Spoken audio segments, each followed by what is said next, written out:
The words came like a ghost through the laughter and clinking glasses. Ethan Marlowe turned slowly, unsure if he had heard it right. The Fairmont Olympic Hotel shimmered under golden lights, the scent of orchids mingling with expensive cologne and wine. Around him, Seattle's biotech elite sipped champagne beneath crystal chandeliers. The ballroom whispered with the sound of deals being made, but his thoughts were miles away until the little voice pulled him back. He looked down. A girl no more than 8 years old stood at the edge of the marble stairs. Her jacket was soaked through, her cheeks hollow.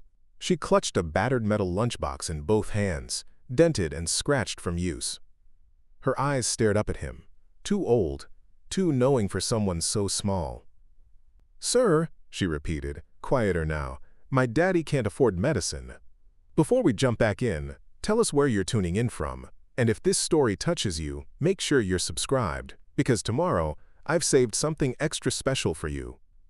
Ethan's brows pulled together. Rain drummed against the tall windows, and he could see security guards already moving toward them, hands extended in practiced politeness. The girl had somehow slipped past 3 layers of protection to reach the inner sanctum of Marlowe Therapeutics' annual gala. "Wait," Ethan snapped, holding up a hand. "Don't touch her." The guards froze. Around them, conversations dimmed. Board members and investors turned to watch, champagne glasses suspended mid-sip. Ethan felt their eyes on him, questioning. This wasn't how these events worked. There were protocols. Donations were made through proper channels, tax-deductible and distant. The girl flinched anyway, taking a step back, but then her small hand reached out and grabbed his. Her fingers were ice-cold through his expensive gloves. "Please," she whispered, "he's hurting bad." Something in her voice cut through his executive armor. This wasn't a rehearsed plea or a setup for sympathy donations. This was desperation wearing the face of a child. "What's your name?" he asked, kneeling to her eye level. "Sophie," she looked back toward the hotel entrance, where rain lashed the windows. "Sophie Lane, will you help him?" Lane. The name tugged at something in his memory, but he couldn't place it. Not yet. "Where is your father?" Ethan asked gently. "Outside. In the car." He couldn't walk anymore. Her grip tightened on his hand. "Please, sir, everyone says you're important. Everyone says you fix things." The irony wasn't lost on him. Ethan Marlowe, CEO of one of the world's largest pharmaceutical companies, being asked to fix something by a child who probably didn't even know his name. Around them, the gala continued its carefully orchestrated dance of wealth and influence, but Sophie's presence had created a bubble of uncomfortable reality. "This way," he said quietly, letting her lead him. They cut through the ballroom, past astonished guests and murmurs rising like wind. Through the lobby, with its marble floors and gilded mirrors, past doormen who stepped aside with practiced invisibility. Down the hotel steps into the Seattle night, where rain fell in sheets and the sound of traffic mixed with distant thunder. Sophie didn't speak again. Her grip was determined, too steady for someone so small. They crossed the valet area where Bentleys and Teslas gleamed under soft lighting like sleeping predators, but she led him past all of them toward the far corner of the lot, where shadows pooled between streetlights. Here, tucked behind a concrete pillar, sat a rusted station wagon that looked older than Sophie herself. The car was shaking, just slightly, barely enough to notice, unless you were looking. The engine was off. Water dripped from a loose bumper, forming puddles on the cracked asphalt. It should not have been here at all. "Is someone in there?" Ethan asked, voice low. Sophie nodded solemnly. "He couldn't make it to the door, said he just needed to rest." Ethan approached the vehicle, a growing tightness in his chest. Through the rain-streaked rear window, he could make out a shape in the back seat. Or was it the trunk? The car's interior was too dark to tell. He hesitated, then tried the rear door, locked.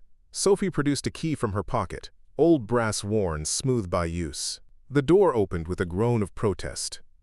Inside, crumpled across the back seat, lay a man, thin arms wrapped around himself, breathing shallow and labored. His face was turned away, but Ethan could see the tremor in his hands, the way his chest rose and fell like a whisper. "Sir?" Ethan called softly. "Can you hear me?" The man's head turned slightly. Even in the dim light, Ethan could see he was younger than expected, maybe 40, with prematurely gray hair and eyes that had seen too much. There was something familiar about the shape of his face, the way he carried himself, even in weakness. "Sophie," the man whispered, "you shouldn't have." "I had to, Daddy. You were getting worse." Ethan pulled out his phone, already dialing 911, but the man's voice stopped him. "No hospitals," he said, struggling to sit up. "Can't afford. They'll just send us away again." "That's not how this works," Ethan said firmly. "If you need medical attention." "You don't understand." The man's eyes focused on him with sudden intensity. "You're him, aren't you, Ethan Marlowe?" The recognition in his voice carried weight beyond simple celebrity. This wasn't the usual mix of awe and resentment Ethan received from strangers. This was something deeper, something personal. "Do I know you?" Ethan asked. The man tried to smile, but it came out as more of a grimace. "Aaron Lane. Dr. Aaron Lane, though I suppose I'm just Aaron now." The name hit Ethan like cold water. Dr. Aaron Lane, lead researcher, hired 8 years ago. Brilliant work on autoimmune disorders. And then, "You were fired," Ethan said slowly, 3 years ago. "Forced out," Aaron corrected, "for asking too many questions about a drug that could have saved lives." Sophie looked between them, sensing undercurrents she couldn't understand. Her hand found her father's, protective and fierce. "The medicine he needs," she said to Ethan. "Do you have it? Can you get it?" Ethan stared at Aaron Lane, memories flooding back, board meetings, heated discussions about profitability versus patient access. A promising treatment shelved indefinitely because the market was too small, the return on investment too uncertain. "What condition do you have?" he asked Aaron, though part of him already knew. "Autoimmune deficiency, rare variant, progressive." Aaron's voice was getting weaker. "Ironically, there's a treatment. Experimental, but it works. Problem is, it was never released to market." The rain drummed harder on the car roof. Sophie's grip tightened on both their hands, creating a small circle of connection in the storm. "We need to get you to a hospital," Ethan said, making his decision. "Now." This time Aaron didn't protest. The emergency room at Virginia Mason Medical Center blazed with fluorescent certainty. Ethan sat in molded plastic chairs that cost more than some people's cars while Sophie curled beside him, her wet shoes squeaking against the linoleum. Her lunchbox sat open on her lap, revealing a carefully organized collection of crayons, a half-eaten granola bar, and what looked like dozens of folded papers covered in a child's handwriting. "Letters," she explained when she caught him looking, "to important people, asking for help." "How many did you send?" "All of them. Senators, doctors, companies like yours. Nobody writes back." She selected a green crayon and began drawing on a hospital napkin.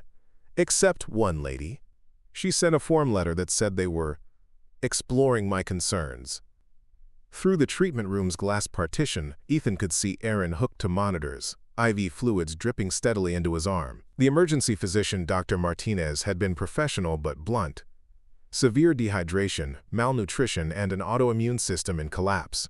Without immediate intervention, Aaron had maybe weeks left.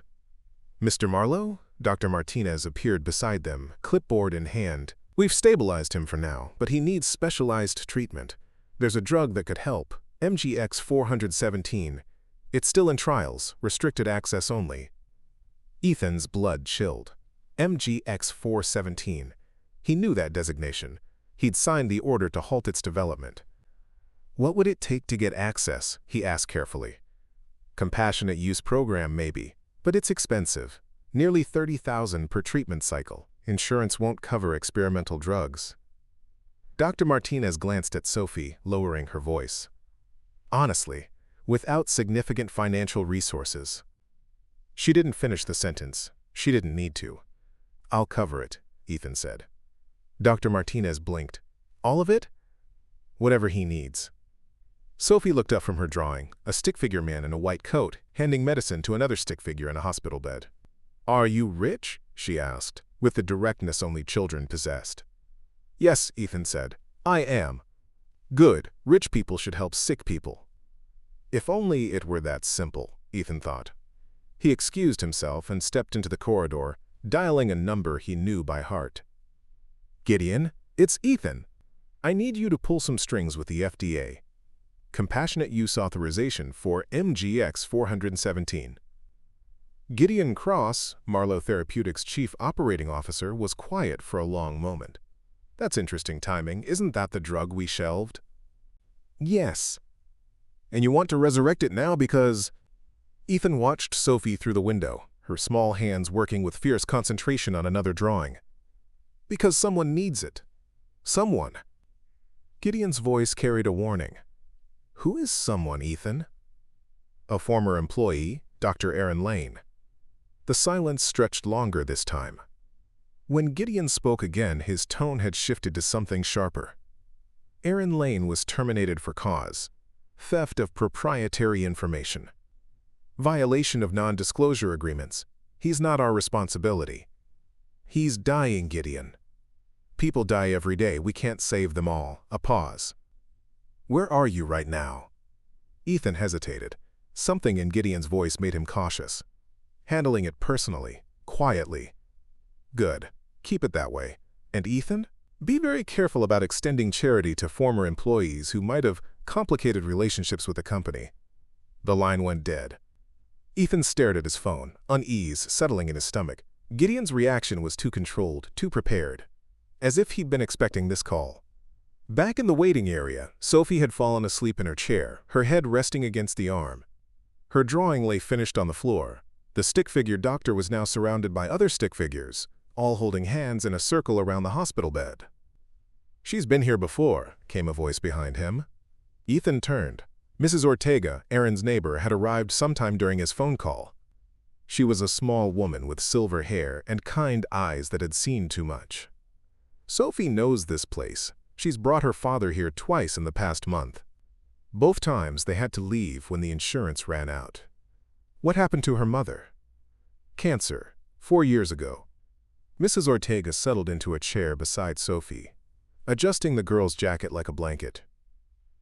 Aaron's been raising her alone, working consulting jobs to pay the bills, but when he got sick… She didn't finish. The arithmetic was simple and cruel. Why didn't he reach out for help, to former colleagues, to the company? Mrs. Ortega gave him a look that could have melted steel.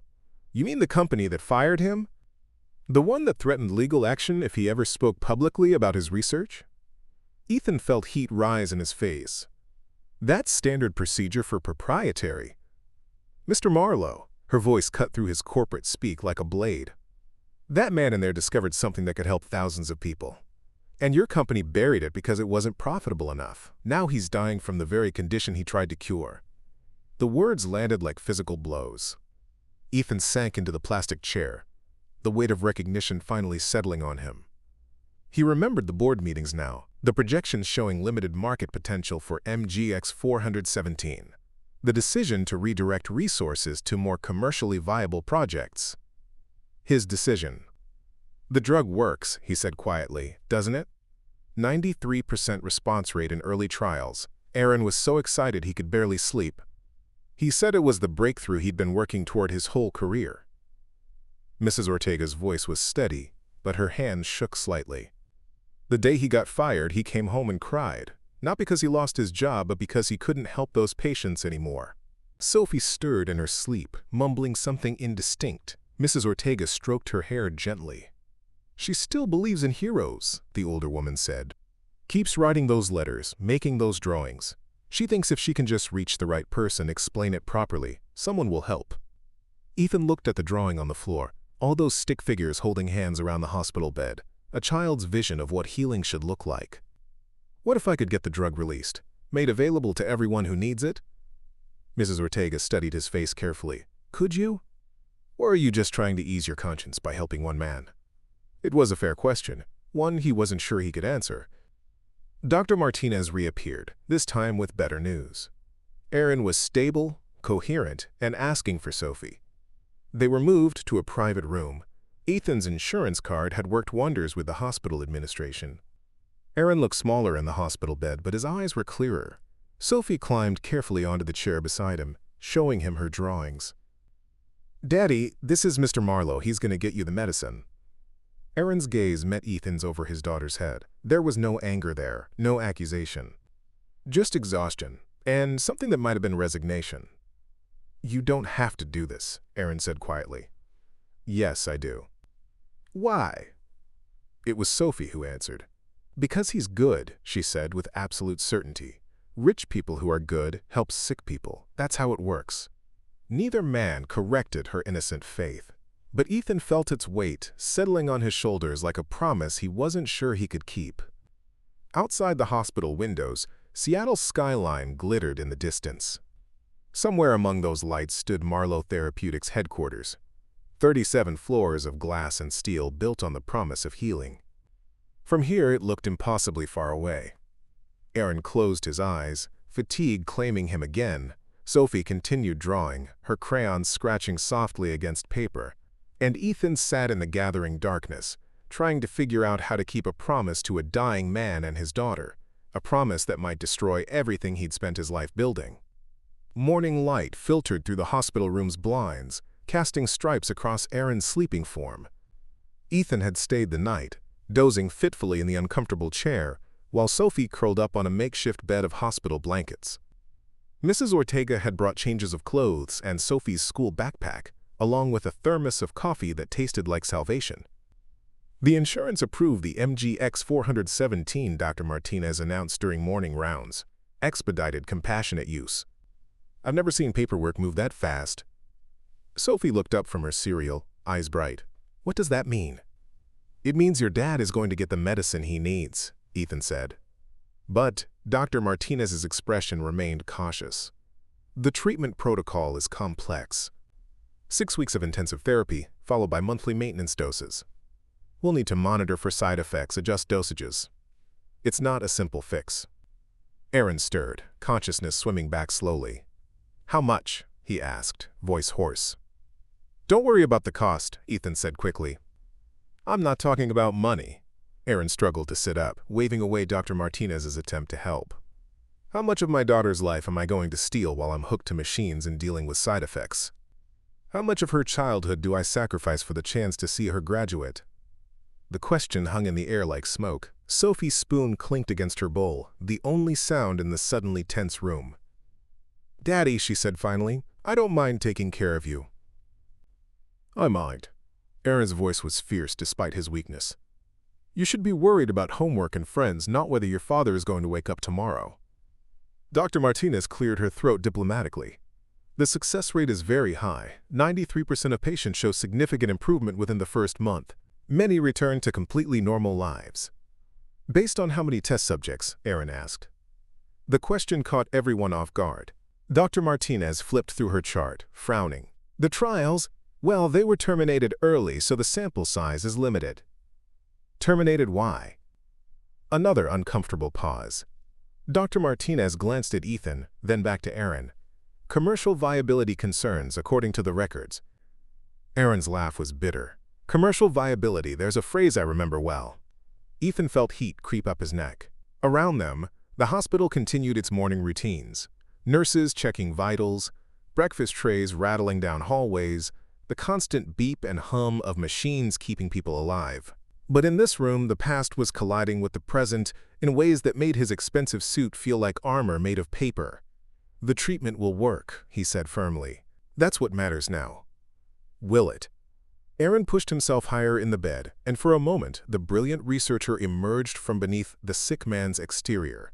Or are you conducting a clinical trial with a sample size of 1, using my daughter as motivation to clear your conscience?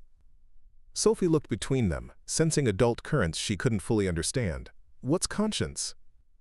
It's the part of you that knows right from wrong, Aaron said, never taking his eyes off Ethan. Mr. Marlowe has a good conscience, Sophie declared. He stayed all night to make sure you were okay. Mrs. Ortega chose that moment to return from the cafeteria, carrying a tray of real food to replace the hospital's offerings. She took one look at the tension in the room and set the tray down carefully. What's happening here? We're discussing treatment options, Aaron said diplomatically. We're discussing whether I'm a good person or just guilty, Ethan corrected. Mrs. Ortega studied both men, then pulled Sophie gently away from the bed. Mija, let's go see if there are any good books in the waiting room. The adults need to talk. Sophie resisted briefly. But I want to hear about Daddy's medicine. Later, Mrs. Ortega promised, guiding her toward the door. Right now, they need to figure out grown-up things. When they were alone, Aaron's composure cracked slightly. You want to know the truth? I'm terrified. Not of dying. I've made peace with that. I'm terrified of hoping. Of letting Sophie hope. We've been disappointed so many times. Ethan moved to the window, looking out at the Seattle morning. Traffic crawled through rain-slicked streets, people heading to offices and schools, and lives that continued, despite the drama playing out in hospital rooms. The drug was my project, he said quietly. MGX 417. I championed it through early development, fought for funding, believed in its potential. He turned back to Aaron. Then the board did the math. Small patient population, high development costs, limited patent protection remaining. The return on investment didn't justify the risk. So you killed it. I voted to redirect resources to projects with better commercial prospects. The words tasted like ash. It was the responsible decision, fiduciarily sound. Fiduciarily sound, Aaron repeated, while people like me died waiting. People die waiting for all kinds of treatments. We can't develop every promising compound. The resources don't exist, the economics don't work. Ethan hated how he sounded, like every pharmaceutical executive who'd ever justified hard choices with harder numbers. You're right, Aaron said. You can't save everyone, but you could have saved some. Instead, you chose to save no one. The accusation landed like a physical blow. Ethan found himself thinking about Sophie's drawings, her innocent faith that rich people who were good helped sick people. The child's logic was devastatingly simple. I can make this right, he said, not just for you, for everyone who needs MGX 417. I can push it back into development, get it approved, make it available. Aaron was quiet for a long moment. When he spoke, his voice was softer. Can you? Or will the same economics that killed it before kill it again once I'm no longer here to guilt you? It was a fair question, one that got to the heart of everything Ethan had been avoiding. Was this personal redemption or systemic change? Was he trying to save Aaron Lane, or trying to save his own soul? I don't know, he admitted, but I think I have to try. Aaron nodded slowly. Then I'll accept the treatment. Not because I trust you, but because Sophie deserves a father who doesn't give up. He met Ethan's eyes directly. But understand something. If you're playing games with us, if this is some kind of publicity stunt or corporate image management, I'll use whatever time this treatment gives me to destroy you. I still have contacts in the medical community. I still know where the bodies are buried. Fair enough. And one more thing, Aaron's voice hardened. Sophie calls you Mr. Marlowe, treats you like a hero. Don't break her heart. She's lost enough already. Preparing and narrating this story took us a lot of time, so if you are enjoying it, subscribe to our channel. It means a lot to us. Now back to the story.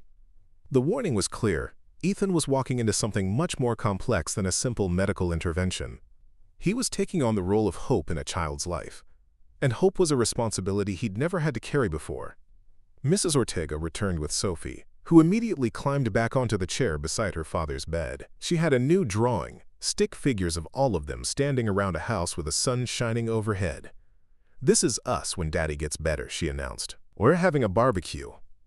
Aaron smiled, the first genuine smile Ethan had seen from him. That sounds perfect. Dr. Martinez returned with a nurse and a cart full of medical equipment. Time to start the first treatment, she announced. Mr. Marlowe, we'll need you to step out while we set up the IV. Ethan headed for the door, but Sophie's voice stopped him. You'll come back, right? You're not done helping yet. He looked at the three of them, the dying man, the determined child, the surrogate grandmother holding them all together. Such a small family, asking for such a big thing, for hope, for healing, for someone to care enough to follow through. I'll be back, he promised. In the hallway, he pulled out his phone and dialed Gideon's number.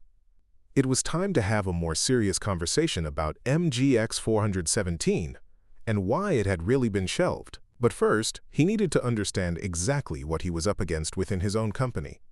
The phone rang twice before Gideon answered, his voice smooth as always. Ethan, how's your charity case progressing? The casual dismissal in those words told Ethan everything he needed to know about the battle ahead. The 37th floor of Marlowe Therapeutics hummed with the quiet efficiency of money being made. Floor-to-ceiling windows offered a commanding view of Elliott Bay, where container ships moved like toys across steel-gray water. Ethan's corner office was a monument to pharmaceutical success. Awards lining mahogany shelves, photos with senators and Nobel laureates, a crystal sculpture commemorating the company's IPO. None of it felt real anymore. Gideon Cross sat across from Ethan's desk, perfectly pressed in a charcoal suit that probably cost more than most people's cars.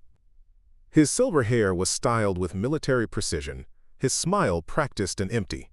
For 15 years he'd been Ethan's right hand, the man who made difficult decisions seem inevitable.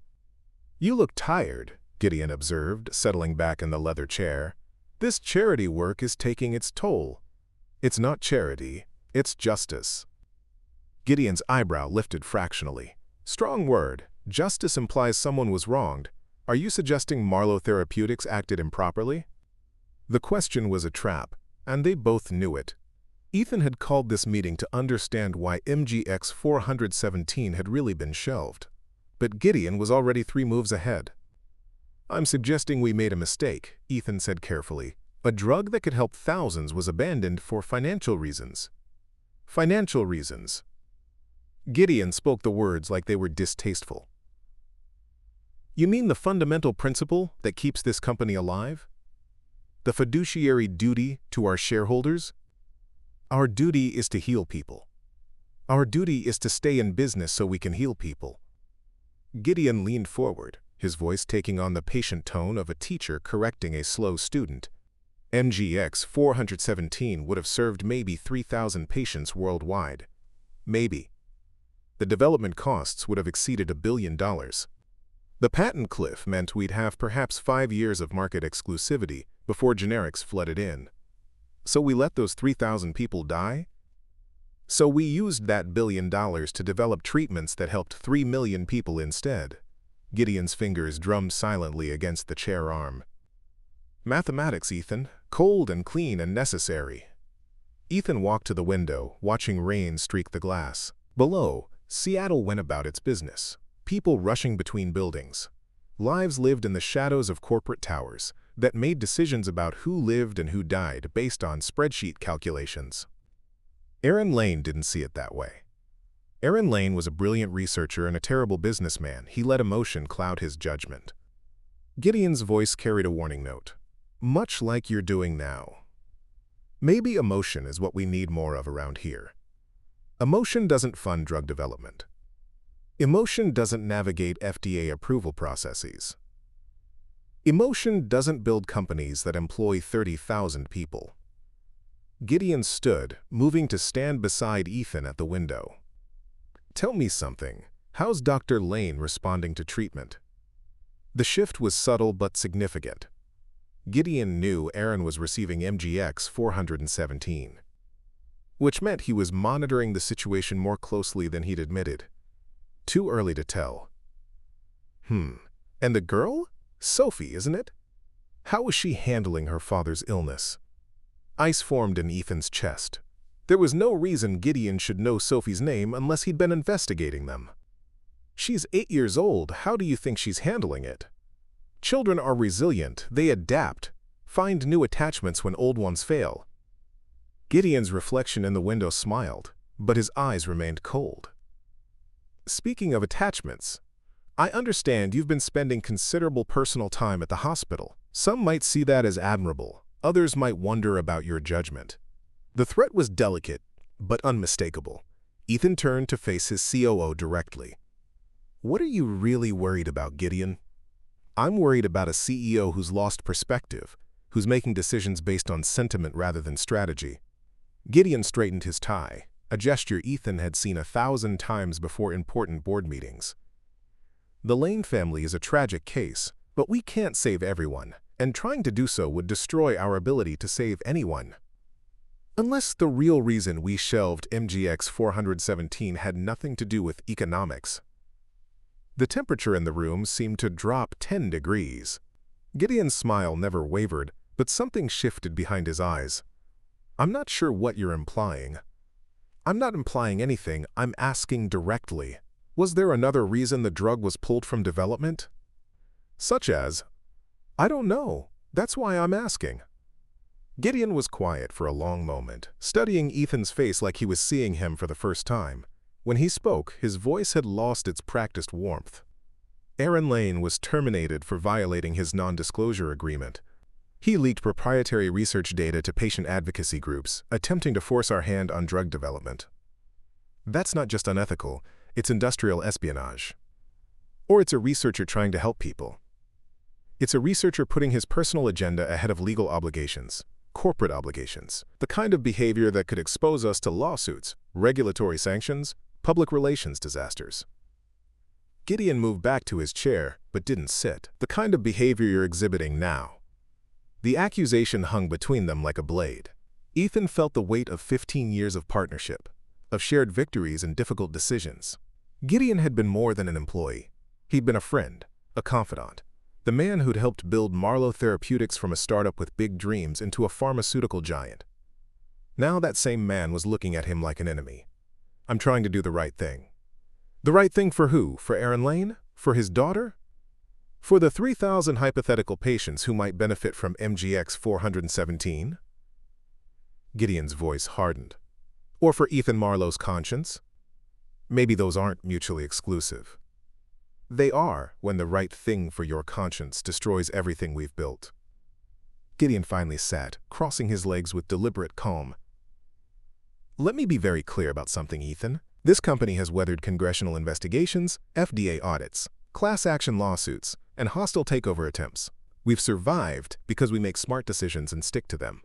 Because we don't let sentiment override strategy. And if the strategy was wrong, then we learn from it and move forward. We don't resurrect dead projects because one former employee and his daughter pull at your heartstrings. Gideon leaned forward again.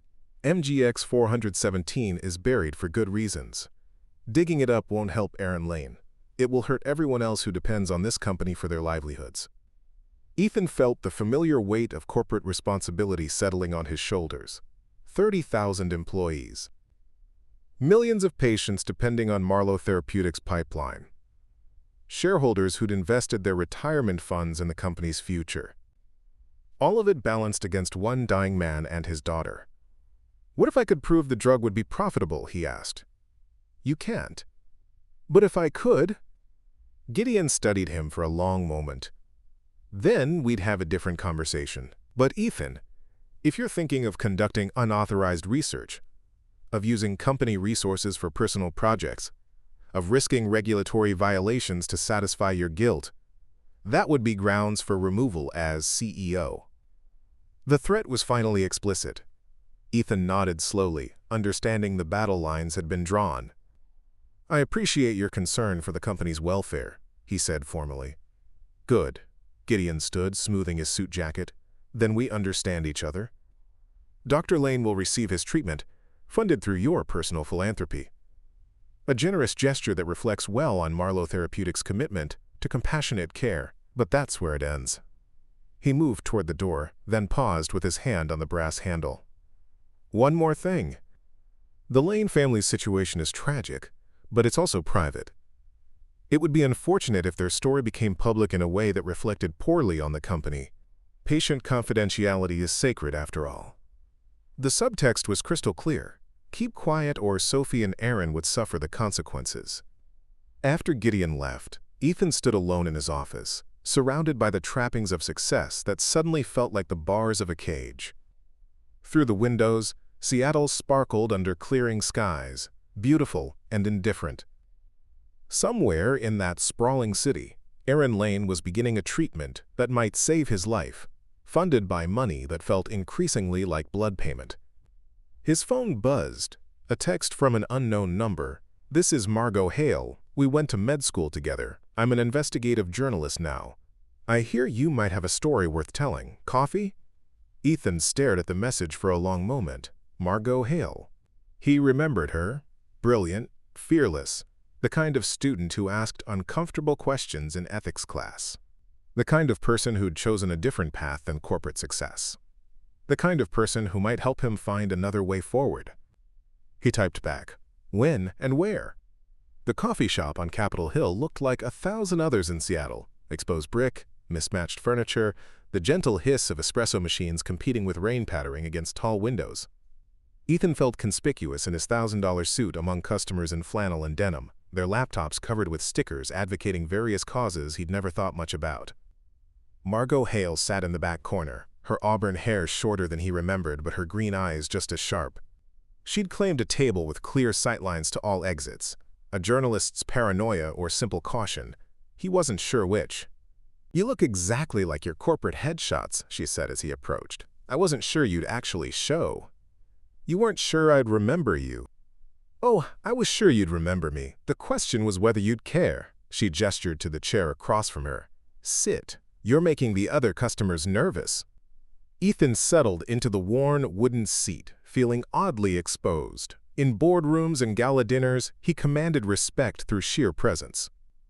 Here, surrounded by students and artists, and people who probably couldn't afford his watch, he felt like an imposter.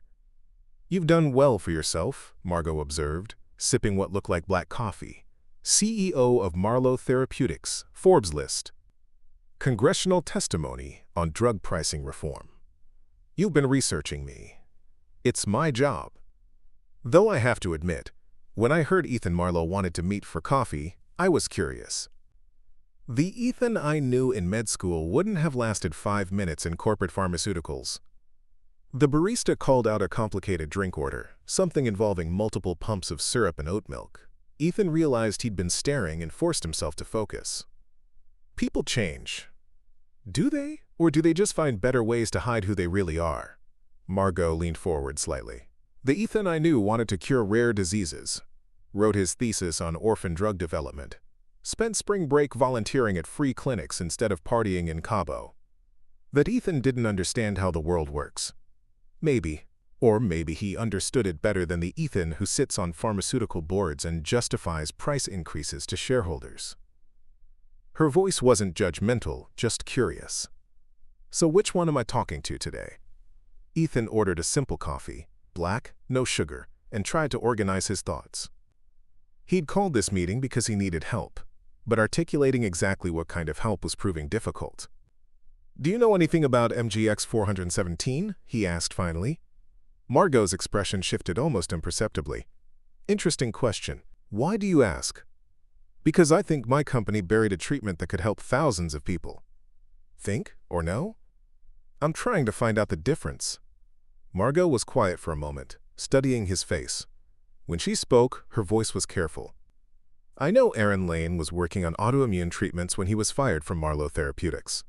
I know the research showed promising results. I know the project was terminated abruptly. You've been investigating us." "I've been investigating the pharmaceutical industry's habit of shelving treatments for rare diseases. Aaron Lane's name came up in my research, but I could never get him to talk. NDAs are powerful silencers." "He's dying," Ethan said quietly. "The condition he was trying to treat, he has it." Margot set down her coffee cup with deliberate precision. "Jesus." "His daughter found me at a company gala. 8 years old, soaked from rain, begging for help. She led me to her father collapsed in the back of their car. And now you want to play hero?" The accusation stung because it contained truth. Now I want to understand what really happened with MGX 417, and why my COO threatened me when I started asking questions. That got Margot's attention. Threatened how? Subtly. Mentioned patient confidentiality in a way that sounded like a warning about the Lane family's safety. Reminded me that emotional decisions make bad business. Gideon Cross's old-school pharma, profit above all else, consequences be damned. Margot pulled out a small recorder, then seemed to think better of it. "This conversation is off the record for now, but if I help you investigate, I want the exclusive when the story breaks." "What story?" "The one where a pharmaceutical CEO discovers his own company buried a life-saving treatment, then risks everything to make it right," she smiled wryly. "Or the one where corporate guilt leads to a very public destruction of everything he built. Either way, it's worth telling." Ethan felt a chill that had nothing to do with the Seattle weather. He was contemplating crossing a line that couldn't be uncrossed, turning whistleblower against his own company. "What would you need from me?" "Access. Financial records, internal communications, research data, everything related to MGX 417's development and termination. That could take weeks to compile. And most of it's protected by legal privilege. Then we start with what you can access legally and see where it leads." Margot leaned back in her chair. But Ethan, understand what you're asking. If there's genuine wrongdoing at Marlowe Therapeutics, exposing it will destroy your career. Maybe your company. Definitely your relationship with people like Gideon Cross. And if there isn't wrongdoing, then you wasted some time helping one dying man and his daughter. Which, from where I sit, doesn't sound like the worst thing in the world. The coffee shop's afternoon crowd was beginning to thin, replaced by students with textbooks and laptops. Ethan watched a young woman at the next table highlight passages in what looked like a medical ethics textbook. Her concentration absolute. "There's something else," he said. "Sophie, Aaron's daughter, she trusts me, believes I'm going to save her father. If I can't deliver, she'll learn that adults disappoint children. It's a hard lesson, but not a fatal one. You don't understand. She's already lost her mother. Her father is all she has left.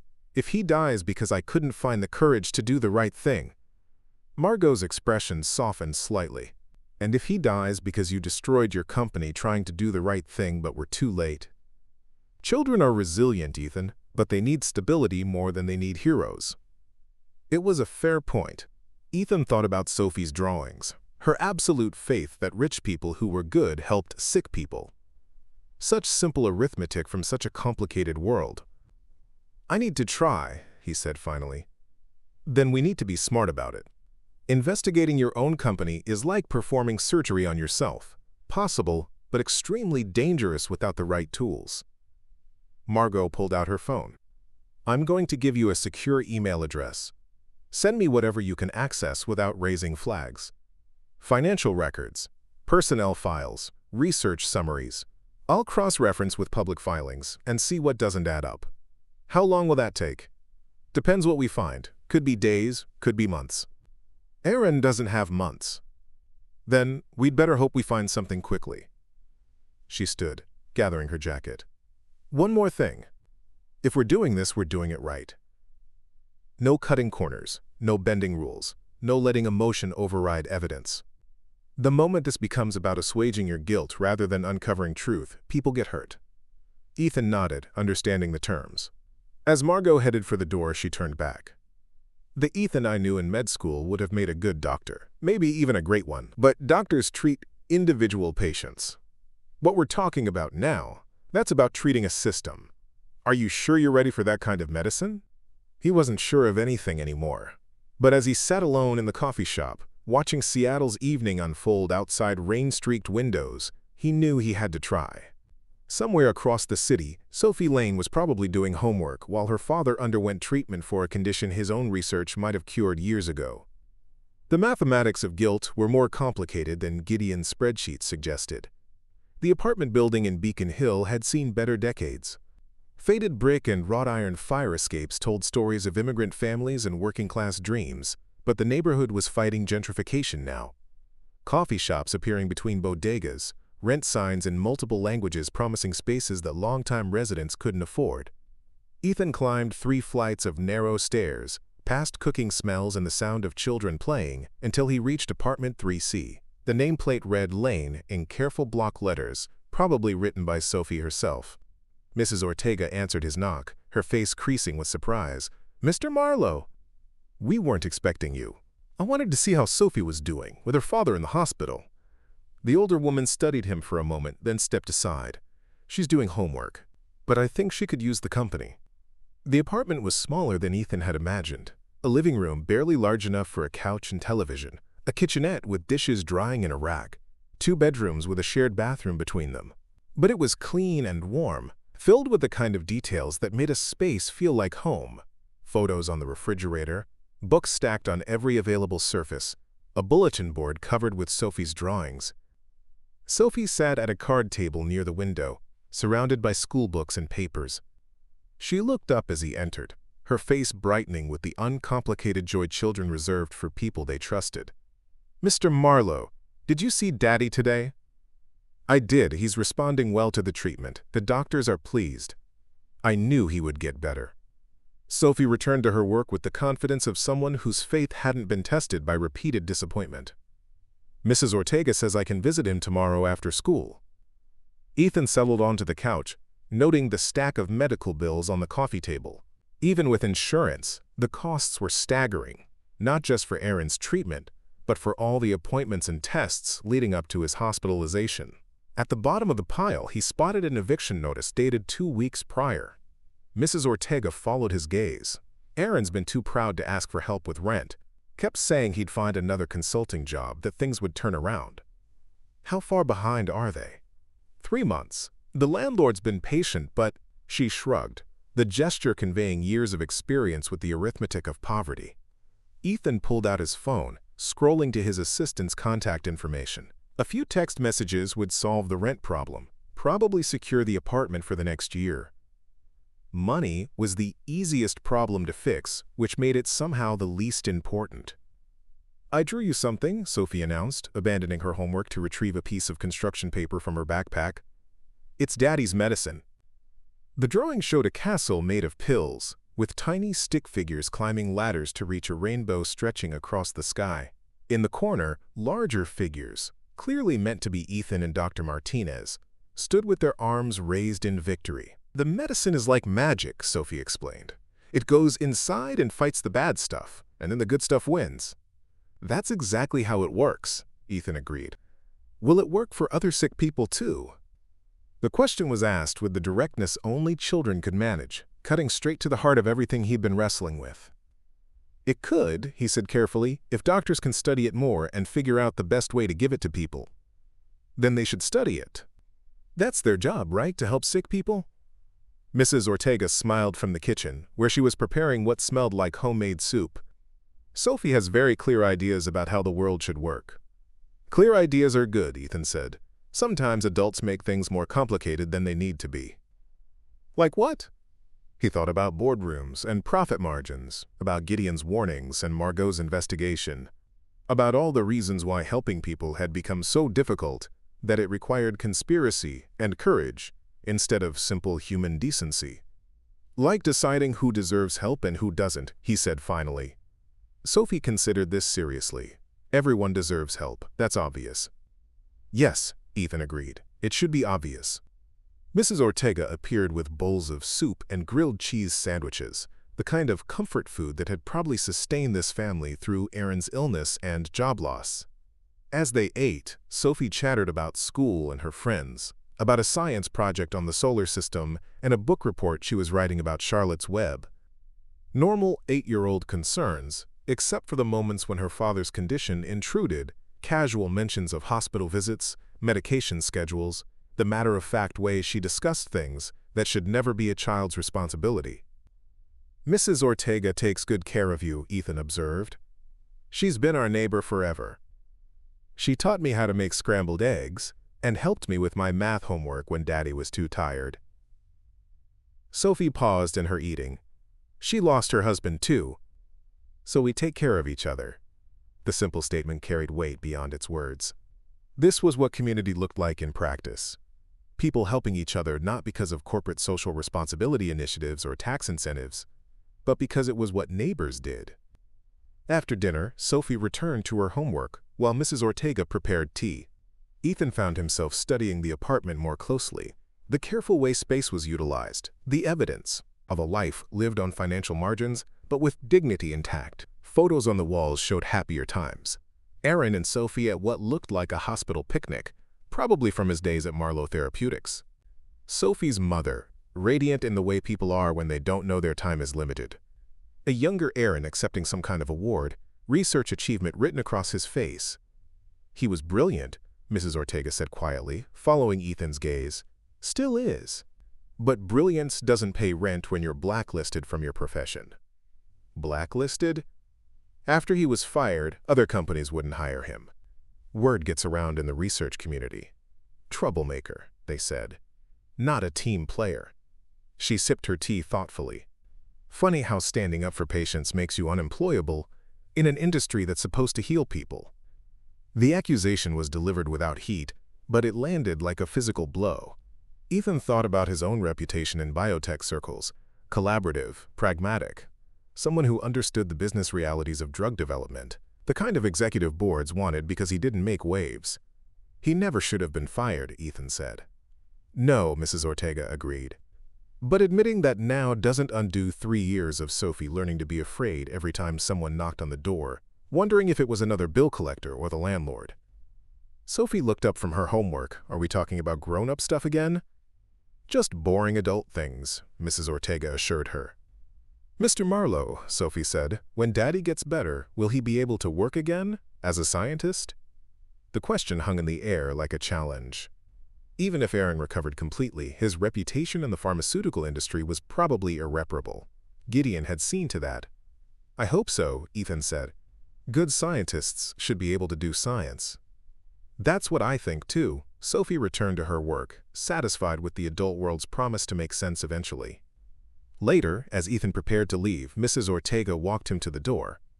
She believes in you, the older woman said quietly. Don't make her regret it. I'm trying not to. Try harder. That little girl has lost enough already. Outside, Seattle's evening fog was rolling in from the sound, softening the city's edges. Ethan sat in his car for a moment before starting the engine, looking up at the lit windows of the apartment building. Behind one of those windows, Sophie Lane was probably finishing her homework, secure in her faith that adults would figure out how to help her father and people like him. Such innocent trust, such complicated consequences. His phone buzzed with a message from Margot. Found something. We need to talk, not over the phone. Ethan stared at the text, knowing that whatever Margot had discovered would force him to choose between the life he'd built and the person he used to be. Between corporate loyalty and human decency. Between protecting his empire and protecting a little girl's faith in the goodness of strangers. The fog thickened around him as he drove back toward downtown, toward the glass towers, where decisions about life and death were made in boardrooms by people who never had to look patients in the eye and explain why their mathematics mattered more than human suffering. But first, he had to face whatever truth Margot had uncovered about his own company's sins. The parking garage beneath Pioneer Square felt like a concrete tomb at midnight. Ethan's footsteps echoed off low ceilings as he made his way toward the corner, where Margot had said she'd be waiting. The meeting location was her choice. Somewhere with multiple exits and no security cameras. The kind of place where whistleblowers' past secrets and careers went to die. He found her leaning against a concrete pillar, a laptop bag slung over her shoulder, and an expression that promised uncomfortable truths. You look like hell, she observed. I feel like it. What did you find? Margot glanced around the empty garage, then gestured toward a maintenance area partially hidden behind a support beam. Not here, too exposed. They settled on a concrete ledge behind a row of parked cars, the laptop balanced between them like a confession waiting to be heard. Margot's fingers flew across the keyboard, bringing up screens of financial data that meant nothing to Ethan, until she began explaining what he was seeing. Marlowe Therapeutics has been very careful about its charitable giving, she began. Annual reports show millions donated to patient advocacy groups, research foundations, global health initiatives. Very generous, very public, very good for the corporate image. That's standard practice. We have a responsibility to give back to the community. Absolutely. But the interesting part isn't what you give, it's when you give it. She pulled up a timeline, dates highlighted in red. Look at this pattern. Large donations to specific organizations, always timed just before potentially embarrassing news cycles. Ethan studied the screen, recognition dawning slowly. Damage control. Exactly, pay-to-play philanthropy. But that's just the appetizer. Margot opened another file, this one showing a complex web of offshore accounts and shell companies. The main course is more interesting. These accounts were established 3 years ago, right around the time Aaron Lane was fired. For what purpose? Officially, international humanitarian aid, medicine for developing nations, disaster relief, that sort of thing. Margot's smile was sharp as broken glass. Unofficially? I can't trace where the money actually goes. The recipients are shell companies with no real operations, registered in countries with very friendly privacy laws. Ethan felt something cold settling in his chest. How much money? Over the 3 years, nearly $800 million. The number hit him like a physical blow. $800 million was enough to fund dozens of drug development programs. Enough to bring MGX 417 to market and still have resources left over for other orphan diseases. Where's the money coming from? That's where it gets really interesting. Margot pulled up another screen, this one showing internal corporate transfers. The funds are being diverted from research and development budgets. Projects that get canceled, trials that get terminated early, drugs that get shelved for commercial viability reasons. Like MGX 417. Exactly like MGX 417, the pattern is consistent. Promising treatments for rare diseases get developed to the point where they show efficacy, then get canceled. The money allocated for final trials and FDA approval gets redirected to these mysterious charitable accounts. Ethan stared at the evidence, his mind racing through implications. Someone's been systematically killing orphan drug programs and stealing the development funds. Not someone, multiple someones. Look at the authorization signatures. The laptop screen showed a series of financial documents, each bearing the electronic signatures of Marlowe Therapeutics executives, board members, department heads, senior vice presidents, and there, appearing with disturbing frequency, Ethan's own digital signature. "I authorized these transfers," he said quietly. "According to the records, yes. But did you know what you were authorizing?" Ethan tried to remember the countless documents he'd signed over the past 3 years. Budget reallocations, charitable giving initiatives, strategic redirections of resources. All of it presented as routine corporate business, the kind of paperwork that kept pharmaceutical companies profitable and compliant. They were presented as standard budget adjustments, moving money from canceled projects to humanitarian aid programs. Humanitarian aid programs that don't exist. Margot's voice was gentle but relentless. "Ethan, you've been signing off on the systematic looting of your own company's research division." The implications crashed over him like a wave. Not only had he failed to save patients like Aaron Lane, he'd been unknowingly complicit in a scheme that prevented other patients from ever getting help. His signature on documents that turned healing into theft, hope into profit. Who else knows about this? The financial records suggest a small group of senior executives. But someone had to be coordinating the whole operation, making sure the right projects got canceled at the right times, ensuring the money went where it was supposed to go. Gideon. That would be my guess. He has access to research timelines, budget authority, and enough influence to present these transfers as routine business. Margot closed the laptop. "The question is, what are you going to do about it?" Ethan stood up, pacing the narrow space behind the cars. The parking garage felt even more like a tomb now, a place where corporate malfeasance was buried alongside the careers of people who asked inconvenient questions. "If I expose this, it destroys the company. 30,000 employees lose their jobs. Patients depending on our current drug pipeline lose their treatments. Shareholders lose billions. If you don't expose this, the looting continues. More patients like Aaron Lane die waiting for treatments that got canceled so someone could pad offshore accounts." Margot's voice was matter-of-fact, but her eyes were fierce. "Sometimes there are no good choices, only necessary ones. And Sophie, what happens to her if this comes out? Her father works for the company that stole money meant to save lives. She becomes the daughter of a whistleblower in a very public scandal. She becomes the daughter of a man who told the truth. There are worse legacies." Ethan thought about Sophie's drawings, her absolute faith that rich people who were good helped sick people. Such simple arithmetic from such a corrupt system. "I need copies of everything." "I figured you might." Margot handed him a encrypted flash drive. "Financial records, email trails, corporate documents, everything I could legally obtain. But Ethan, once you start down this path, there's no going back. Gideon and whoever else is involved will fight to protect themselves. Let them fight. They won't fight fair. People with 800 million reasons to stay hidden tend to get creative about protecting their secrets." The warning was clear, but Ethan felt something he hadn't experienced in years. Moral clarity cutting through corporate confusion. For the first time since Sophie Lane had tugged at his sleeve in a hotel ballroom, he knew exactly what he had to do. Aaron Lane tried to expose this 3 years ago, didn't he? That's why he was really fired. "I think so, but I could never prove it." His research into MGX 417 would have shown him the financial irregularities, the pattern of canceled orphan drug programs. He probably tried to raise concerns internally before going public. And Gideon destroyed him for it. Gideon protected the operation. Which means he'll try to destroy you too once he realizes you know.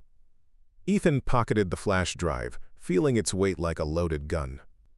Evidence of corporate malfeasance on a massive scale. Proof that his own signature had been used to authorize the systematic theft of money meant to heal the sick. How long do I have before someone notices you've been digging into this? Digital forensics leave trails. Maybe a few days before the IT security team spots unusual data access patterns. Then, I need to move fast. What's your plan? Ethan looked out across the empty parking garage, toward the exit that led back to the streets of Seattle. Somewhere in this city, Sophie Lane was probably sleeping peacefully, trusting that the adults in her world would figure out how to make things right. First, I make sure Aaron and Sophie are safe. Then, I burn it all down. Margot smiled, and for a moment he could see the idealistic medical student she'd once been. The Ethan I knew in school would have made that same choice. Let's hope he's still in there somewhere.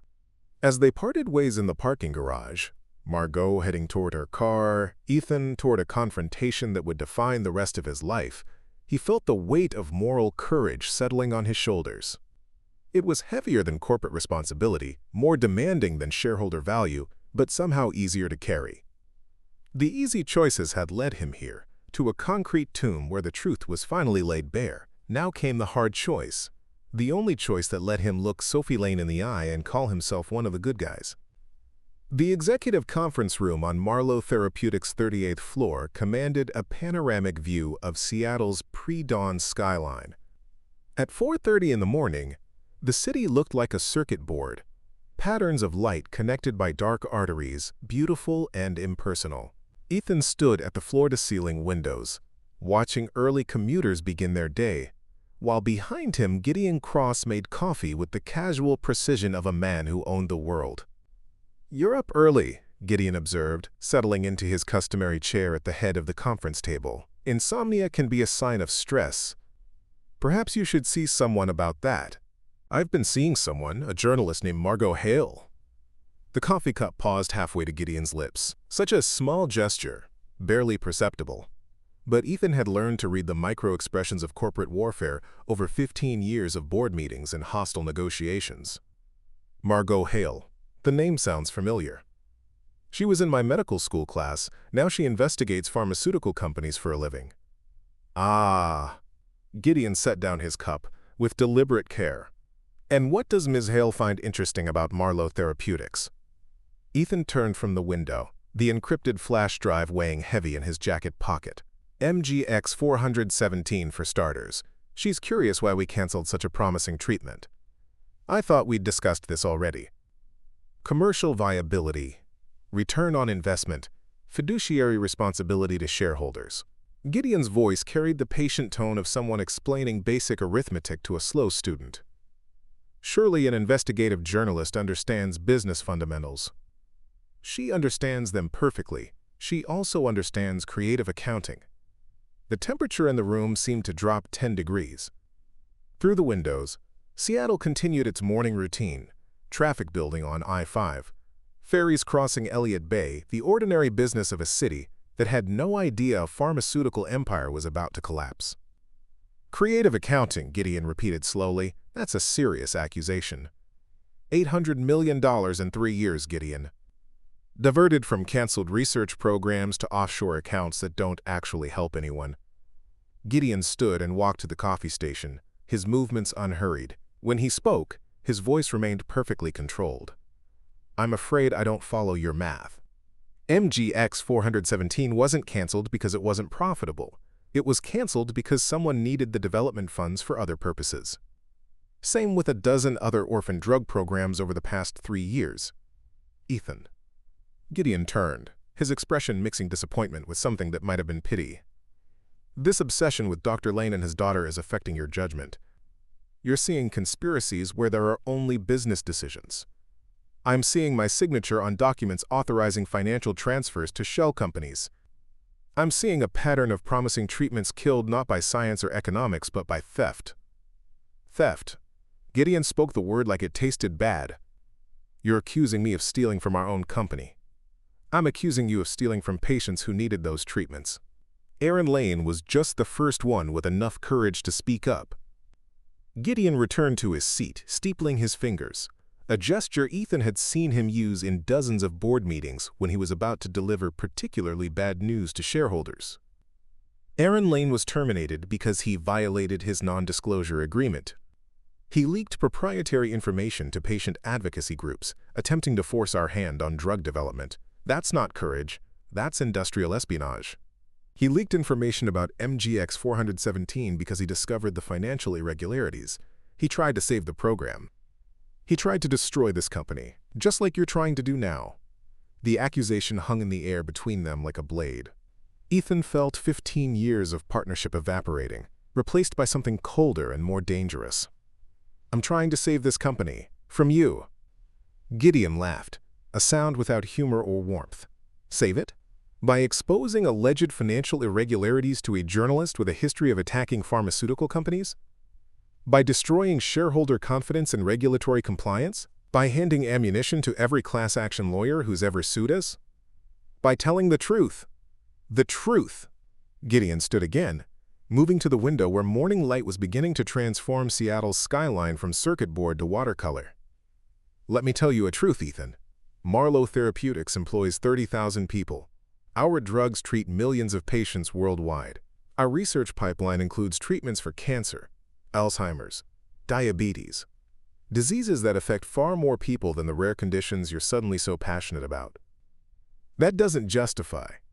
It justifies everything. Gideon's voice carried the fervor of absolute conviction.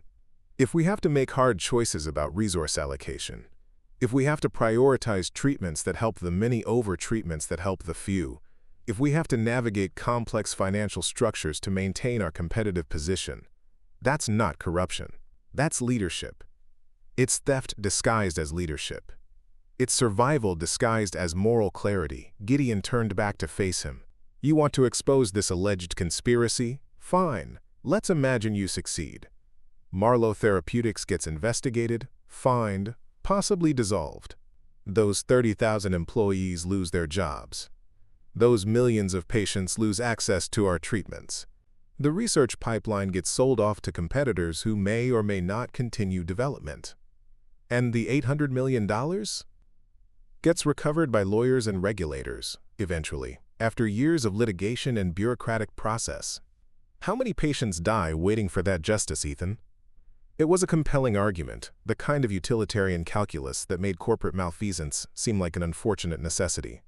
But Ethan found himself thinking about Sophie's drawings, her absolute faith that good people helped sick people.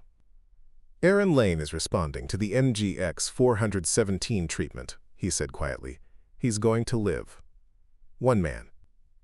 Out of thousands, who could have been helped if we'd allocated resources differently? One man who might have lived 3 years ago if you hadn't stolen the money meant to save him. One man whose daughter now has a father because of our generosity. Don't forget, you're the one paying for his treatment. Marlowe Therapeutics is funding his recovery through your personal philanthropy. The reminder was clearly intended to highlight Ethan's hypocrisy, condemning the system while benefiting from it, but instead, it crystallized his resolve.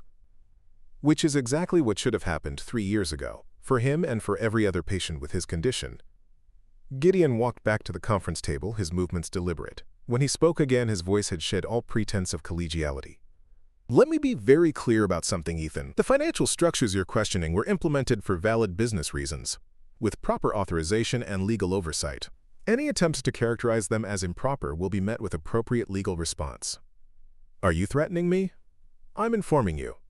Just as I'm informing you that Dr. Lane and his daughter are currently staying at Virginia Mason Medical Center under the generous sponsorship of Marlowe Therapeutics. It would be unfortunate if circumstances required us to withdraw that support. The threat was explicit now, Sophie and Aaron's safety in exchange for Ethan's silence. You would let a man die to cover up your theft?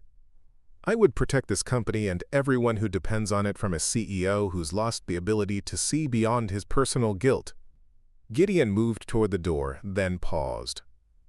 You have 48 hours to reconsider this course of action. After that, I'll be forced to present the board with concerns about your fitness to lead. Present away, I think they'll be very interested in what I have to show them. Gideon's smile was sharp as winter. I think you'll find the board's interpretation of events differs from yours, particularly when they learn about your emotional involvement with a former employee's family. The questionable decisions, the unauthorized expenditures, the late-night meetings with hostile journalists. The implication was clear. By the time Gideon finished spinning the narrative, Ethan would look like an unstable CEO making irrational decisions based on personal guilt. The evidence of financial malfeasance would be buried under questions about his mental state and professional judgment. 48 hours, Gideon repeated, and left Ethan alone in the conference room. Through the windows, Seattle was waking up fully. Ferries crossing the Sound, traffic building on the bridges, the ordinary commerce of a city that trusted pharmaceutical companies to heal the sick and corporate leaders to tell the truth. Such innocent faith in such a corrupt system. Ethan pulled out his phone and dialed Margot's number. "It's me," he said when she answered. "We need to accelerate our timeline. Gideon knows we're on to him. How much time do we have?" "Maybe 48 hours before he moves against me. Less before he moves against Aaron and Sophie. Then we'd better get to work." As Ethan headed for the elevator, he felt the weight of corporate responsibility lifting from his shoulders, replaced by something more demanding but somehow lighter. Moral courage, Sophie would call it. The simple arithmetic of good people helping sick people, regardless of the cost. The next 48 hours would determine whether that arithmetic still worked in the real world. The safe house was a modest two-bedroom apartment in Fremont chosen by Margot for its anonymity and multiple escape routes. Aaron Lane sat in a wheelchair by the window, IV stand beside him, watching Sophie color at the kitchen table while Mrs. Ortega prepared sandwiches with the focused intensity of someone trying to maintain normalcy in an increasingly abnormal situation. "This is ridiculous," Aaron said for the third time in an hour. "We're not international spies. We don't need a safe house." "We need somewhere Gideon can't find you while we prepare the evidence," Ethan replied, pacing the small living room like a caged animal. "He's already threatened to withdraw your medical support if I don't back down. Let him. I'd rather die with dignity than live as a pawn in whatever corporate power struggle you're having with your COO." Sophie looked up from her coloring book. A hospital scene with stick-figure doctors and patients, rainbows arcing over everything like promises of better days.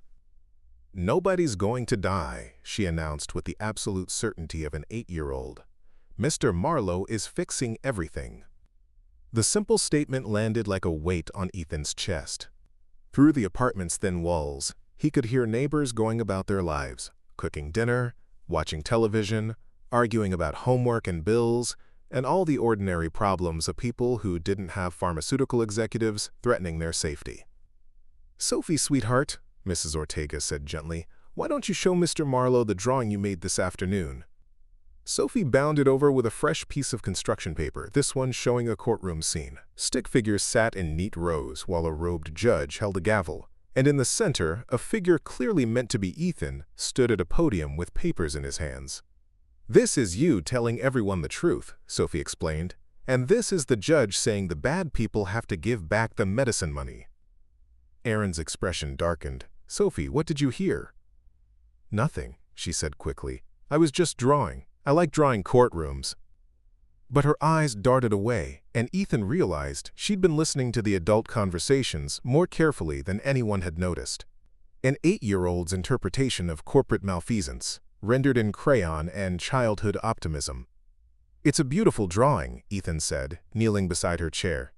"But sometimes grown-up problems are more complicated than courtrooms can fix." "Why?" The question hung in the air like a challenge to everything he'd spent his adult life believing about corporate complexity and moral ambiguity. "Because," Aaron said quietly, "sometimes the bad people are also the people everyone depends on for jobs and medicine and all the things that keep society working." "Yes." Sophie considered this seriously. "Then they should stop being bad people." Mrs. Ortega smiled despite the tension. "From the mouths of babes." Ethan's phone buzzed with a message from Margot. "Press conference scheduled for tomorrow at 2 p.m. City Hall. Are you ready?"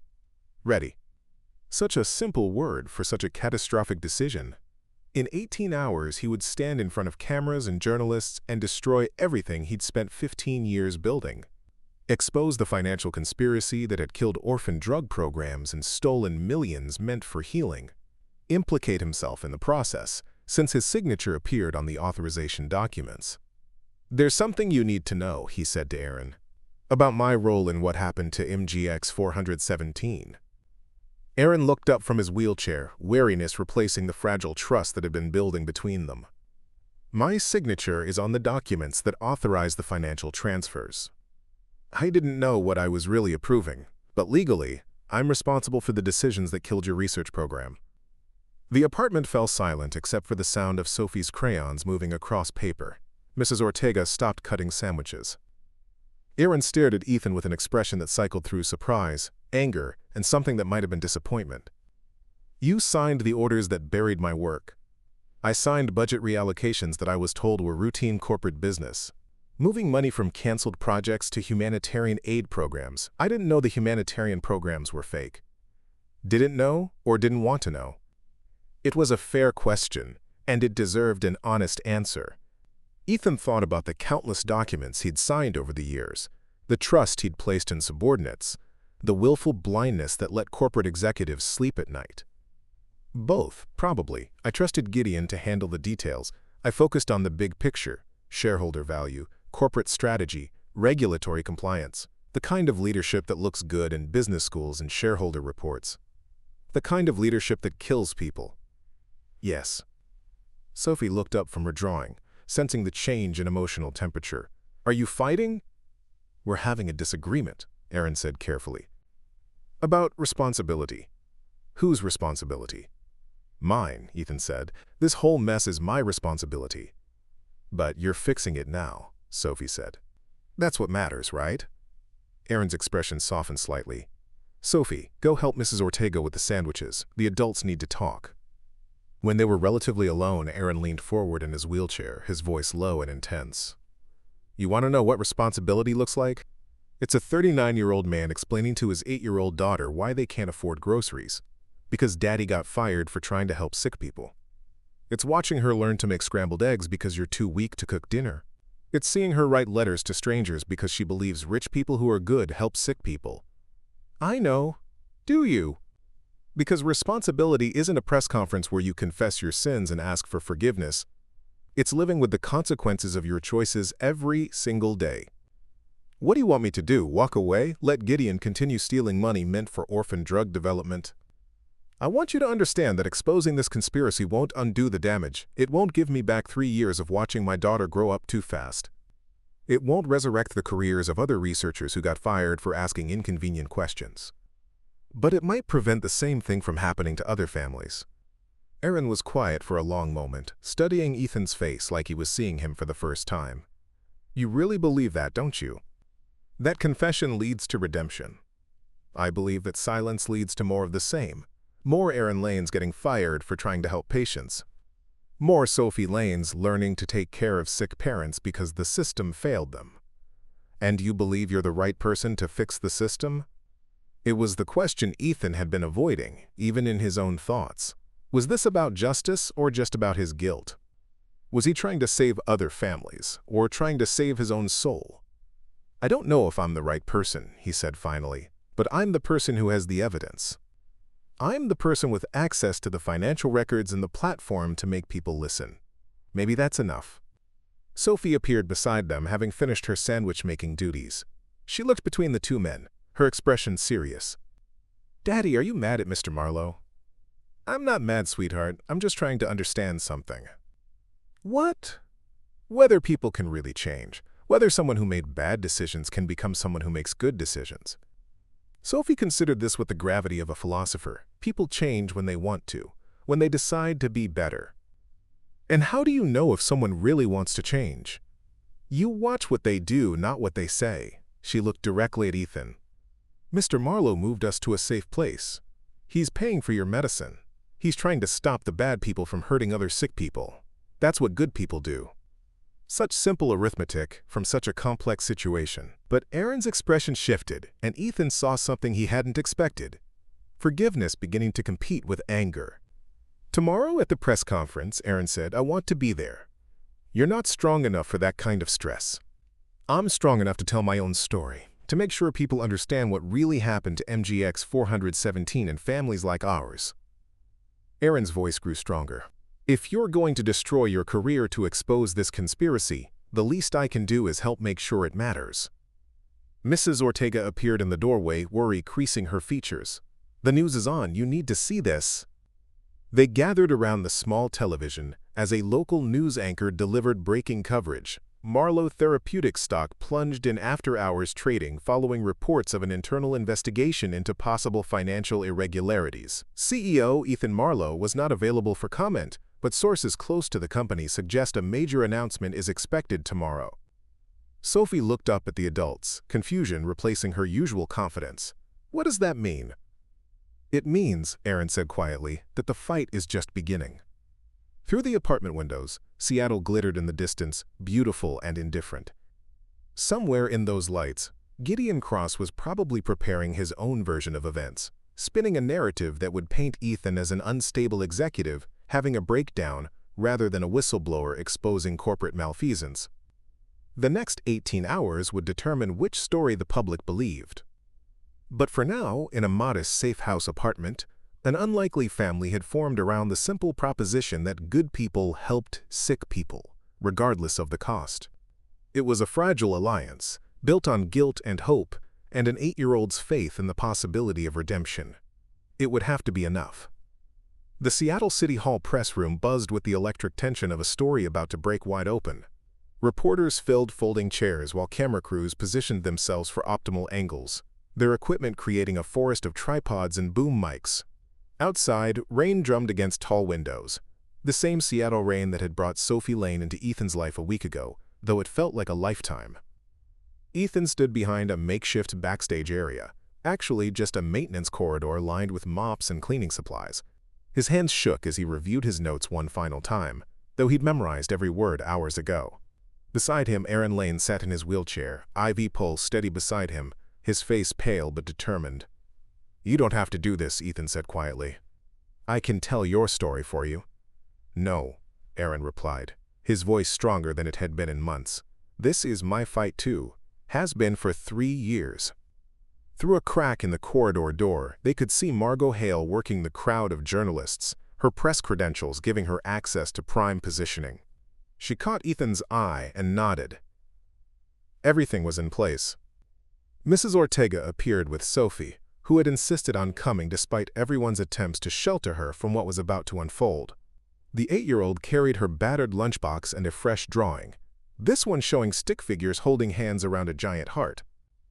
"For courage," Sophie explained, pressing the drawing into Ethan's hands. "Sophie, sweetheart," Aaron said gently, "remember what we talked about? This might get scary for a little while." "I'm not scared," she replied with the confidence of someone who'd already survived losing her mother and nearly losing her father. "Good people always win in the end." The simple statement carried weight beyond its words. In a world of corporate complexity and moral ambiguity, an 8-year-old's faith in justice felt both naive and prophetic. A production assistant appeared. "Mr. Marlowe, 2 minutes." Ethan looked at his unlikely family, the dying researcher, the fierce child, the surrogate grandmother who'd held them all together. A week ago, he'd been a pharmaceutical CEO concerned primarily with shareholder value and regulatory compliance. Now he was about to commit professional suicide to expose a conspiracy that had stolen money meant to heal the sick. "Whatever happens," he said, "thank you for showing me what courage actually looks like."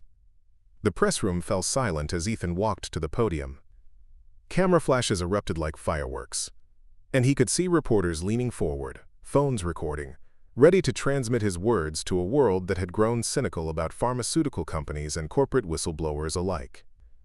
"My name is Ethan Marlowe," he began, his voice carrying clearly through the room's audio system. "Until this morning, I was the CEO of Marlowe Therapeutics.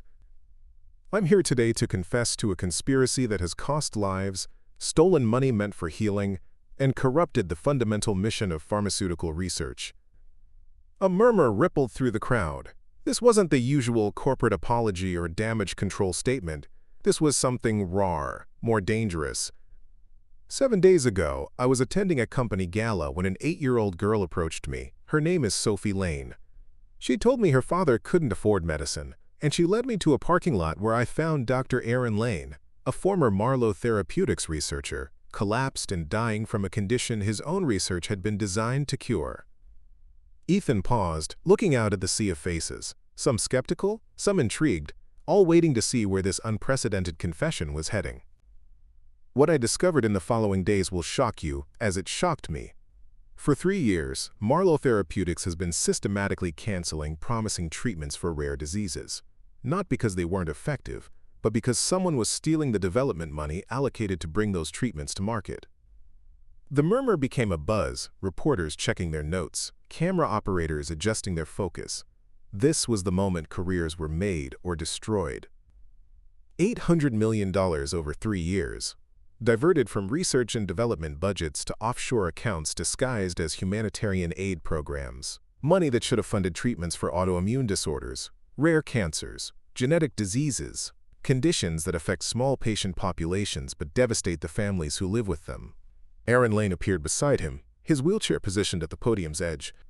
The sight of the sick researcher drew gasps from the audience. This wasn't just corporate malfeasance anymore, it was personal. Dr. Lane discovered this conspiracy 3 years ago, Ethan continued. He tried to raise concerns internally, then went public when the company refused to act. For his courage, he was fired, blacklisted from the pharmaceutical industry, and left to die from the very condition he'd been trying to cure. Aaron leaned toward the microphone, his voice hoarse but clear. MGX 417 could help thousands of patients worldwide. The early trials showed a 93% response rate, but the program was canceled, not for scientific reasons or even economic ones. It was canceled so the development funds could be stolen. Stolen by whom? A reporter called out. Ethan felt the weight of 15 years of partnership, of shared decisions and corporate loyalty. Then he thought of Sophie's drawings, her absolute faith that good people helped sick people. Chief Operating Officer Gideon Cross orchestrated the scheme, using his access to research timelines and budget authority to identify promising treatments that could be canceled without raising immediate suspicions. The money was redirected through a complex network of shell companies to accounts that have no legitimate humanitarian purpose. The press room erupted. Reporters shouted questions. Cameras swiveled to capture every angle. And Ethan could see phone screens lighting up as the story spread across social media in real time. I signed the authorization documents, he continued, raising his voice above the chaos. I didn't know what I was really approving, but legal responsibility ultimately rests with me as CEO. I'm resigning my position effective immediately and turning over all evidence to federal investigators. What about the patients? Another reporter called. What happens to them now?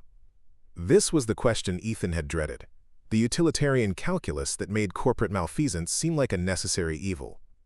Marlowe Therapeutics will survive this scandal, he said firmly. The company employs 30,000 people and maintains research programs for major diseases that affect millions of patients. But it will survive honestly, with transparency and accountability, not through theft disguised as strategy. Aaron leaned forward again. We're not just here to expose wrongdoing. We're here to announce a solution. Mr. Marlowe is establishing an independent foundation dedicated to developing orphan drugs, treatments for rare diseases that pharmaceutical companies abandon because they're not profitable enough. This drew surprised looks from the press corps. Corporate whistleblowers usually destroyed things. They didn't build alternatives. The Rare Disease Research Foundation will be funded through the recovery of stolen assets and ongoing donations, Ethan explained. Its mission will be simple. If a treatment works for patients, profit margins won't determine whether they can access it. Sophie appeared beside the podium, having slipped away from Mrs. Ortega during the commotion. She looked out at the sea of cameras and reporters with the fearlessness of someone who'd never learned that 8-year-olds weren't supposed to address press conferences. My daddy is going to get better, she announced, her voice carrying clearly through the microphone. And other sick people's daddies and mommies are going to get better, too, because Mr. Marlowe promised. Good people always keep their promises. The press room fell silent again, but this time it was different. The cynical buzz of professional skepticism was replaced by something softer, the recognition that sometimes simple truths cut through complex lies. Questions? Ethan asked. The next hour was a blur of interrogation. Reporters demanded details about the financial conspiracy. Prosecutors' offices issued statements about ongoing investigations. And Marlowe Therapeutics' stock price continued its freefall on trading screens visible through the press room windows. But through it all, Ethan felt something he hadn't experienced in years: the lightness that comes from telling the truth, regardless of consequences. Sophie sat beside Aaron's wheelchair, coloring quietly while her father answered technical questions about MGX 417 and orphan drug development. Mrs. Ortega stood nearby, her expression mixing pride and worry in equal measure. When the press conference finally ended, Ethan found himself surrounded by the unlikely family that had changed his life in 7 days. Outside, Seattle continued its daily routine. Traffic crawling through rain-slick streets, ferries crossing Elliott Bay, people going about their lives in a city that was slowly learning to trust pharmaceutical companies a little less, and 8-year-old girls a little more. "So what happens now?" Aaron asked. "Now we do the work," Ethan replied. "We build something better. We prove that good people really can help sick people, even when the system is designed to prevent it." Sophie looked up from her coloring, her latest drawing showing a hospital with doors wide open and stick figures streaming inside, rainbows arcing overhead like promises kept. "I told you good people always win," she said simply. And for the first time in years, Ethan believed her. 6 months later, the Rare Disease Research Foundation announced its first treatment approval, MGX 417, now available to patients worldwide at cost. Aaron Lane served as Chief Scientific Officer, his health fully restored and his faith in pharmaceutical research cautiously renewed. Sophie continued drawing pictures of hospitals and doctors and sick people getting better. But now her stick figures had names, faces, stories of real patients whose lives were saved because an 8-year-old girl had the courage to approach a stranger at a gala and whisper, "Sir, my daddy can't afford medicine." In the end, it turned out that simple arithmetic still worked. Good people plus courage plus truth equaled healing, even in a world designed to complicate that equation. The rain had stopped, and the city sparkled with possibility. Up next, you've got 2 more standout stories right on your screen. If this one hit the mark, you won't want to pass these up. Just click and check them out. And don't forget to subscribe and turn on the notification bell so you don't miss any upload from us.